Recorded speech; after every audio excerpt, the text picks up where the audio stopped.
Bismillahirrahmanirrahim. Atas berkat rahmat Allah yang Maha Kuasa. Diskusi atau debat ini sangat penting karena menyangkut tiga hal yang akan menentukan masa depan negara kesatuan Republik Indonesia dan bangsa Indonesia, yaitu Tuhan, manusia, dan alam. Di dalam kearifan lokal, misalnya di Jawa dan Bali ada istilah Trihita Karana. Di Sunda, Jawa Barat ada Tritangtu, tiga. Ada Trinitas, Trisakti, dan sebagainya. Di dalam kearifan lokal, bangsa Indonesia di masa lalu sudah biasa melakukan langkah-langkah untuk memberikan perlindungan atas lingkungan hidup agar lestari. Bahkan konstitusi kita juga menyatakan bahwa sumber daya alam itu harus dikelola dan digunakan untuk sebesar-besar kemakmuran rakyat. Saudara, sumber daya alam kita sangat kaya, tapi pangan belum berdaulat. Petani makin sedikit, lahan pertanian makin sedikit, tapi subsidi pupuk makin besar. Pasti ada yang salah. Petaninya sedikit, lahannya sedikit, kok subsidinya setiap tahun naik? Pasti ada yang salah. Laut kita berlimbah, udara kita meracuni paru-paru kita.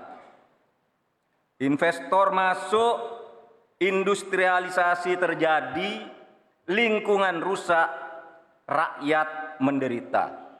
Kemudian sumber daya alam menjadi sumber sengketa di antara rakyat dengan rakyat, antara pemerintah dengan pemerintah. Allah mengingatkan tentang ini dalam Al-Quran, Dhaharul fasadi fil barri wal bahri bima kasabat aydin nas liyudhiqahum ba'dad ladzi amilu.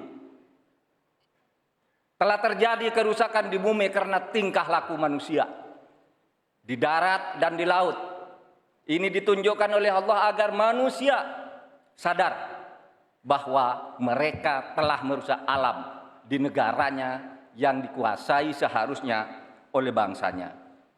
Saudara, saya katakan ini tidak mudah, tapi hanya dua kuncinya, komitmen dan keberanian.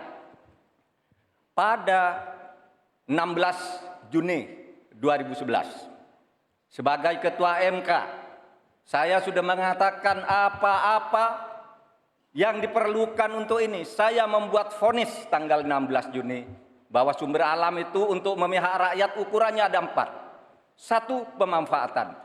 2, pemerataan. 3, partisipasi masyarakat. Dan kemudian juga penghormatan terhadap hak-hak yang diwariskan secara luhur kita. Kami akan gunakan 4 tolok ukur itu. Tetapi saya tidak melihat pemerintah melakukan langkah-langkah apa sih yang diperlukan ini untuk menjaga kelestarian lingkungan alam kita.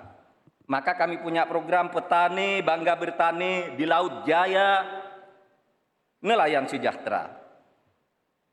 Jangan misalnya seperti food estate yang gagal dan merusak lingkungan. Yang benar aja, rugi dong kita. Terima kasih. Assalamualaikum warahmatullahi wabarakatuh.